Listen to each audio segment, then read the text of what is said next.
अस्सलामुअलैकुम, आप देख रहे हैं के न्यूज HD। मैं हूं हारिस अली शाह गिलानी। खबर शामिल करते हैं रेनाला खुर्द से। रेनाला खुर्द से हमारे नुमाइंदे इमरान खुशी की रिपोर्ट के मुताबिक SP इन्वेस्टिगेशन अब्दुल्ला लक की DS सर्कल रेनाला खुर्द में प्रेस कॉन्फ्रेंस। थाना सदर पुलिस की बड़ी कार्रवाई, डकैत गैंग का सरगना गिरफ्तार।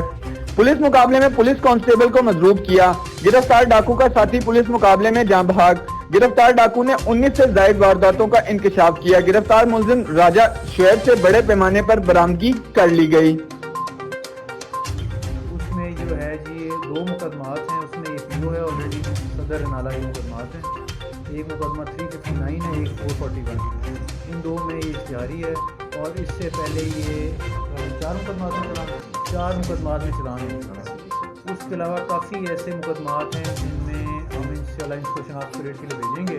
अगर मुद्दई इसको पहचान करते हैं तो वो भी इंशाल्लाह उसमें दिया जाए।